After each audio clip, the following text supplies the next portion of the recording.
আর আমার হাতের অবস্থা দেখো, এখানে পুরো বার্ন হয়ে গেছে। देवलापुरम किधर जाना है? बैंगलोर। बैंगलोर किधर क्यों आए? तो यहाँ है ना, यहाँ से ज़्यादा घूमना पड़ेगा। মানে পূরণ করা মানে অসম্ভব ব্যাপার, সেই অসম্ভবটাকেই সম্ভব করার চেষ্টা আমি করছি। মানে আমার দিক থেকে যতটা সম্ভব আমি দেখি কেউ হেল্পের জন্য দাঁড়ায় কিনা। কিন্তু লাস্ট 3 কি 4 দিনে আমি সেরকম পরিমাণ কিছু হেল্প আমি পাইনি মানুষের কাছ থেকে। তো চলো এই দাদার সাথে দেখা রাস্তায় তামিলনাড়ু পুলিশ থেকে। তো দাদা বললো যে আমার সাথে চলো। ল্যাঙ্গুয়েজ কিছুই বুঝতে পারছি না, জাস্ট এইটুখানি বুঝতে পারলাম, ফলো মি।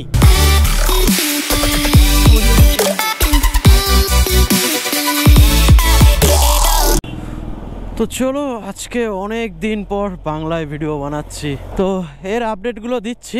চলো আগে ফটাফট বাইকে লাগেজটা লাগিয়ে নিই, তারপর যেতে যেতে তোমাদের আপডেট দিচ্ছি। পরশু দিনই বাইকটা সার্ভিসিং করিয়েছি, আর দেখো কি অবস্থা এর মধ্যে। একদিন রাস্তায় রাইড করলে এই অবস্থা হয়ে যায়। আর আমার হাতের অবস্থা দেখো, এখানে পুরো বার্ন হয়ে গেছে। কিছু করার নেই, কারণ এই একটা গ্লাভস দেখছো, আর একটা গ্লাভস হারিয়ে গেছে, জানি না কোথায় পড়ে গেছে। হর হর মহাদেব, হর হর মহাদেব। তো চলো ম্যাপে আমি ব্যাঙ্গালোরের ডেস্টিনেশন দিয়ে দিলাম। 162 কিলোমিটার, 3 ঘন্টা 19 মিনিট দেখাচ্ছে। আর এখন বাজে হচ্ছে 11টা 17। তো hey guys, what's up and welcome to TS moto adventure Bangla. তো অল ইন্ডিয়া রাইড উইদাউট মানিতে এখনও পর্যন্ত আমি 7টা স্টেট কভার করে ফেলেছি, আর 4000 কিলোমিটার মতো বাইক আমার রান করেছে। 4000 এখনো হয়নি, মানে 3899। মানে গত পরশু দিন আমি বাইকের সার্ভিসিংটা করিয়ে নিয়েছিলাম, আর বাইকের সার্ভিসিংটা করিয়ে দিয়েছিল হচ্ছে MS মোটর নেল্লোর। তো এই সমস্ত ভিডিওগুলো তোমরা হিন্দিতে দেখতে পারবে, কারণ কয়েকদিন আমি একটু হিন্দিতেই ভিডিও বানিয়েছিলাম, বাংলাটা অতটা বানাইনি। যাই হোক, কারণ মানুষ এখানে হিন্দিটাই মোটামুটি বোঝে, আর এই সাইডটায় তো হিন্দিটাও ঠিক করে বোঝে না, তো সেখানে বাংলা কি করে বোঝাবো। তো যাই হোক, গতকালকে আমি নেল্লোর থেকে বেরিয়েছিলাম। নেল্লোর থেকে আমি চেন্নাই গেছিলাম। চেন্নাই থেকে জিজ্ঞেস করে নি জায়গাটার নাম কি। ভাইয়া ইস জায়গা কা নাম क्या है? जगह का नाम देवलापुरम। देवलापुरम। देवलापुरम। अब किधर जाना है? बैंगलोर। बैंगलोर किधर क्यों आए? तो यहाँ है ना, यहाँ से ज़्यादा घूमना पड़ेगा। ज्यादा घूमना पड़ेगा तो तुम इधर वापस जाओ। हाँ वापस जाके उधर ब्रिज है ना, हाँ ब्रिज देखना आप। हाँ हाँ हाँ। उधर जाके राइट लेके सीधा जाके राइट उधर जाते वाणी बड़ी हाईवे। ओ यहाँ से भी हाईवे कनेक्ट हो रहा है। हाईवे से अंदर जाके जाना है, तो पीछे ही आओ, आपको रास्ता दिखाता हूँ। ओके, तो पीछे ही अच्छा होगा। स्टार्ट हो जाएगा आपको। ओके। अंदर घूम घूम के जाना है। ओके ओके ओके, उधर से चल जाओ। Thank you thank you thank you. Highway पकड़ दो। ওকে ওকে, থ্যাংক ইউ। কালকে আমি এতটা রান করেছিলাম যে আর এনার্জি আমার মধ্যে ছিল না যে আমি টেন্ট ফেন্ট লাগাই। তো সেই জন্য একটা সস্তার হোটেল আমি খুঁজছিলাম, মানে হোটেল বা লজ। তো এই হোটেলটার সামনে এসে দুটো ভাইয়ের সাথে কথা হচ্ছিল, তো ওরাই দেখলাম যে মোটামুটি এই হোটেলটায় আমাকে ব্যবস্থা করে দিয়েছে, কারণ ওর মধ্যে একজন যত সম্ভব ওনারের ভাই ছিল। তো যাই হোক, আজকে আমি আর একটা স্টেটে এন্টার করে যাব। তো দেখা যাক এন্টার করি কি না করি। মানে স্টেটে এন্টার করব, কিন্তু ব্যাঙ্গালোরে সিটিতে এন্টার করব কি না এখনও পর্যন্ত জানি না, কেন সিটিগুলোকে আমি অ্যাভয়েড করছি।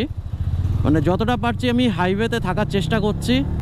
আর এই রাইডের যে উদ্দেশ্যটা ছিল সেটা কিন্তু আমি ধীরে ধীরে সফল হতে দেখতে পাচ্ছি, কারণ আমার টার্গেট ছিল একরকম, কিন্তু এখন হচ্ছে আর এক রকম। মানে সেগুলো পরে তোমাদের বলবো, কারণ আগে এটা সাকসেস বা আনসাকসেস হোক, তারপর আমি সমস্ত প্ল্যানিং, সমস্ত ডিটেলস তোমাদের আমি জানাবো।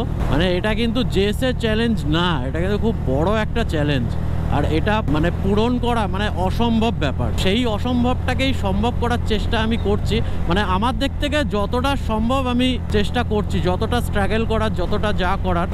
আর মেন যে মোটিভ আমার সেটা হচ্ছে লো বাজেট রাইড করা। এর আগেও কিন্তু আমি লো বাজেট রাইড করেছি, আর সেটাতে আমি সাকসেস হয়েছি। কিন্তু তারপরও অনেক কিছু প্রশ্ন থেকে যায়, যে ধরো আমি পেট্রোলের খরচটা জোগাড় করলাম, আর বাকি ইকুইপমেন্টগুলো আমার কাছে আছে, আমি রাইডে বেরিয়ে গেলাম। এবার যদি রাস্তায় বিপদে পড়ি তাহলে কি হবে? এটা কিন্তু একটা বড় প্রশ্ন। হয়তো তোমার পকেট মারিও হয়ে যেতে পারে, বা ওয়ালেট হারিয়ে যেতে পারে, ওয়ালেট হারিয়ে যাওয়া মানে সমস্ত টাকা গেল, এটিএম কার্ড থেকে শুরু করে সব কিছু চলে গেল, তোমার কাছে আর কোনো অপশান থাকবে না।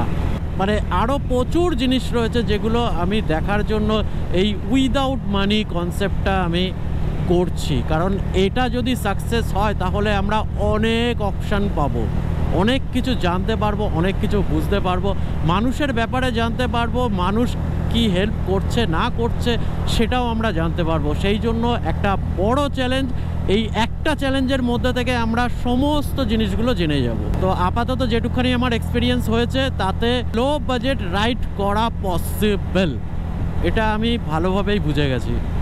কারণ অনেক জায়গায় এমন হয়েছে যেখানে আমি খুব লো বাজেটে আমি লজ পেয়ে গেছি, হোটেল পেয়ে গেছি, ফ্রিতেও পেয়ে গেছি, এমনকি বাইক সার্ভিসিংটাও, মানে এত টাকার বাইক সার্ভিসিং কস্ট সেটাও কিন্তু আমি ফ্রিতে পেয়ে গেছি।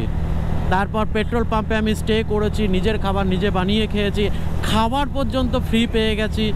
তো এই জিনিসগুলো কিন্তু হয়েছে, মানে এর থেকে প্রমাণিত হলো যে যারা টাকার জন্য রাইড করতে পারছে না বা টাকা জমিয়ে রাইড করা মানে অনেক সময় হয়ে ওঠে না, হয়তো খুব বেশি হলে বছরে একটা রাইড করতে পারলাম বা এরকমই হয়। তো সেই জায়গা থেকে মানে আমি একটা ওয়ে খুলে দিলাম যেখানে তোমরা লো বাজেট রাইড করতে পারবে। আমি একবারও বলছি না যে তোমাদের উইদাউট মানি রাইড করতে হবে, আমার উদ্দেশ্য কিন্তু উইদাউট মানি রাইড করা না, আমার উদ্দেশ্য হচ্ছে লো বাজেট রাইড করা। কিন্তু লো বাজেট রাইড করতে গেলে যে সমস্যাগুলো হয় সেই সমস্যাগুলোকে আমি এই রাইডের মাধ্যমে তুলে ধরছি, আর সেগুলো মানে প্রমাণ করে দিচ্ছি যে এভাবেও রাইড করা যায়। কেওয়া ও থাকে থাকে okay okay drinking water okay okay where are from Chennai okay all India ride without money okay brother bye. বাহ ভিউটা দেখো, দারুণ লাগছে।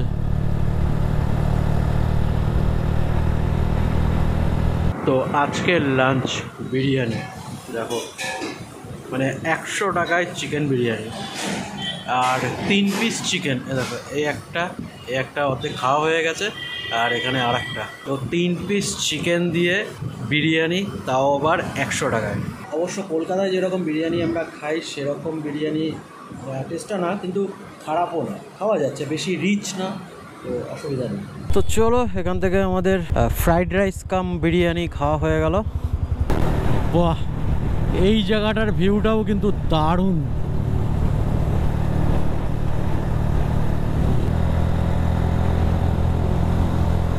তো হায়দ্রাবাদ আর মাত্র 40 কিলোমিটার। তো 40 কিলোমিটার আগে আমি এই জায়গাটা একটু দাঁড়ালাম যে এখান থেকে ফান্ড কালেক্ট করা যায় কি না, কারণ নেক্সট ডেস্টিনেশনের জন্য আমার ফান্ড কালেক্ট করা খুব দরকার। কারণ যা ফান্ড ছিল তাতে আমি হায়দ্রাবাদ পর্যন্ত আরামসে পৌঁছে যাবো, মানে এতটা পৌঁছে গেছি হায়দ্রাবাদ অবধি আরামসে পৌঁছে যাবো, বা হয়তো হায়দ্রাবাদ ক্রস করে আমি আরও কিছু কিলোমিটার চলে যাব, কিন্তু তারপরের ফান্ডিং আমার কাছে নেই। তো সেটা কালেক্ট করার চেষ্টা করতে হবে, আর যদি কালেক্ট না হয় তাহলে তো আর এগাতেও পারবো না। তো দেখা যাক কি হয়, দেখি কেউ হেল্পের জন্য দাঁড়ায় কি না। আর এখনও পর্যন্ত আমি একটা মানুষের কাছেও মানে টাকার সাহায্য চাইনি, মানে কোনো রকম মানি হেল্প আমি কারো কাছে চাইনি। আমি জাস্ট তাকে এই হেল্প সিম্বলটা দেখাই, আর যার হেল্প করার সে অটোমেটিক দাঁড়ায় আর জিজ্ঞেস করে যে কি প্রবলেম। তো আমি তাকে বোঝাই যে আমি কি করছি, ব্যাস এইটুকখানি মানে বলাতেই মানে যার হেল্প করার সে এমনি করে দেয়, আরও মানে গড ব্লেস জানায় যে আমি যেটা করতে এসেছি সেটা যেন সাকসেসফুলি আমি করে যেতে পারি। তার জন্য আমাকে মানুষ যথেষ্ট হেল্প করছে, মানে যতটা হেল্প আমি পেয়েছি দেখো আমি কোথা থেকে কোথায় চলে এসেছি, আজ 8 নম্বর স্টেটে আমি পৌঁছে গেছি এই মানুষের হেল্পে। আর সবার কাছ থেকে প্রচণ্ড পরিমাণ ব্লেস আমি পাচ্ছি, কিন্তু লাস্ট 3 কি 4 দিনে আমি সেরকম পরিমাণ কিছু হেল্প আমি পাইনি মানুষের কাছ থেকে। তো চেন্নাইতে তো মানে বলতে গেলে একেবারেই আমি হেল্প পাইনি। তো বাকি স্টেটগুলো মোটামুটি আমাকে হেল্প করেছে, সব থেকে বেশি আমাকে হেল্প করেছে আন্ধ্রপ্রদেশের মানুষ। Hats off Andhra Pradesh, in fact Andhra Pradesh police পর্যন্ত হেল্প করেছে।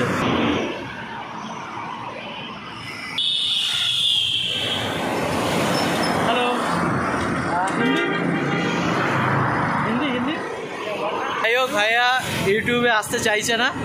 তো চলো এই দাদার সাথে দেখা রাস্তায় তামিলনাড়ু পুলিশ থেকে। তো দাদা বললো যে আমার সাথে চলো। ল্যাঙ্গুয়েজ কিছুই বুঝতে পারছি না, জাস্ট এইটুখানি বুঝতে পারলাম, ফলো মি। हेलो ओ हिंदी हिंदी मालूम? मैं भारत यात्रा कर रहा हूँ, भारत यात्रा। Okay no issue no issue no issue. Bharat यात्रा कर रहा हूँ, भारत यात्रा बाइक से, मतलब मैं नेक्स्ट डेस्टिनेशन पे जा रहा हूँ केरला के तरफ। केरला जा रहा या केरला के तरफ। अब क्या हाँ ಊರ ಸುತ್ತರ ಅವರೇ या அவரே ஹெல்ப் பண்ணி बोलो हाय हाँ யாரும் கவனிக்கல हाँ நம்ம நாம் போய் கவனிக்காதுக்கு முடியுமா? हाँ सर ओके என்ன இருக்கா அது வழி பண்ணி क्या बोले? அது ஏற்படுத்தி விடுங்க. அப்ப அவன் कितने help जने? பண்ணி केरला जाना போட்டு क्या? போட்டு हाँ 20 इंडिया 28 स्टेट, 28 स्टेट पे जाना है मुझे। 28 स्टेट ऑल इंडिया 20। अभी तो केरला जाएंगे। केरला इधर नहीं जाएगा ये नहीं नहीं बैंगलोर, अभी बैंगलोर होके बैंगलोर जाने से और एक स्टेट कवर हो जाता है। ठीक है, 8वां स्टेट हो गया मेरा। मैं कोलकाता से स्टार्ट किया था, कोलकाता। हाँ वेस्ट बंगाल, वेस्ट बंगाल। போட்டு போட்டு வச்சுங்களா? ஒரு போலீஸ்காரன் போய் ஹெல்ப் பண்ணா ஹெல்ப் பண்ணாதுப்பா। मतलब मतलब आप हेल्प करने का हाँ कुछ भी हेल्प कर सकते हैं आप, water food anything. Bike okay, bike okay. ওই পুলিশ অফিসারটা আমাকে হেল্প করার জন্য করেছে, মানে দাঁড় করিয়েছে, যেহেতু হেল্প দেখেছে সেই জন্য দাঁড় করেছে। কিন্তু আমি যেটা বলছি সেটা ও বুঝতে পারছে না, সেই জন্য এখানে নিয়ে আসলো। এই লোকগুলো হিন্দি জানে, তো হিন্দিতে দুজন মিলে ট্রান্সলেট করে নিলাম। ও কি বললো আমি কি বললাম সেটা শুনে টুনে বললো ওকে ওকে ওকে। বললো যে কোনো এমার্জেন্সি আছে কিনা, আমি না বাইক ফাইক সব ঠিক আছে, জাস্ট এটা পুরোটাই মানুষের হেল্প নিয়ে করছি। তো যাই হোক, এখানকার সবথেকে বড় প্রবলেম হচ্ছে কমিউনিকেশন।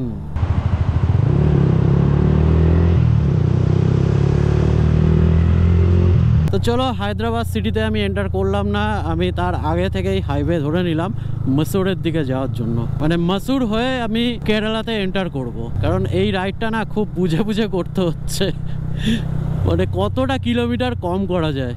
তো আমার মনে হচ্ছে এখানে টোল দিতে হবে, তো কত টাকার টোল সেটা দেখতে হবে। ব্যানারঘাটা রোড 25 টাকা, কানাকাপুরা 40 টাকা, ক্লোভার লিফ 50 টাকা, মসুর রোড 60 টাকা, মাগাদি রোড 85 টাকা, তুমকুর রোড 100 টাকা, লিঙ্ক রোড 70 টাকা। মানে আমি মসুর রোড অবধি যাব, তো 60 টাকা আমাকে দিতে হবে। তো এখন আমাকে এই রোডটায় যেতে হবে, মহীশূর রোড। চলো। ও জিও, ঢোকার সাথে সাথেই ভিউটা দেখো। ও গোপ্রোর ব্যাটারি শেষ হয়ে গেছিল, আবার ব্যাটারিটা চেঞ্জ করে নিলাম। তো এর আগের টোলে যে টোলটা দিয়েছিলাম তার একটা স্লিপ দিয়েছিল, ওই স্লিপটা আমাকে এখানে দেখাতে হলো। তো এই ওয়োর লসটাতে আমি একটু দাঁড়িয়েছিলাম, জিজ্ঞেস করে নিলাম যে রেট কি আছে। বললো 600 700। একটু বার্গেনিং করলাম, তো বললো যে 400 লাস্ট, এর থেকে কমে আমি দিতে পারবো না। তো সব কিছুই ঠিক ছিল, রুমটাও মোটামুটি ঠিক ছিল, এসি না নন এসি, 400 টাকায় এসি দিচ্ছে। তো কিন্তু প্রবলেম হচ্ছে এখানে পার্কিং। তো পার্কিং করতে গেলে আমাকে বাইক এখানেই রাখতে হবে, আর লাগেজগুলো বেকার আমি খুলবো না, বলছে লাগেজ রাখা যাবে না, কারণ লাগেজ রাখলে এখান থেকে চুরি হয়ে যাবে, জায়গাটা খুব একটা সুবিধার না। তো বললো যে পাশে আরেকটা হোটেল আছে, ওটার আন্ডারগ্রাউন্ড পার্কিং আছে, তো ওখানে গিয়ে একবার কথা বলে দেখুন, যদি না হয় তাহলে আসুন, তারপর দেখছি। যাই হোক চলো একবার গিয়ে দেখে আসি, যত সম্ভব মনে হয় এটা বললো।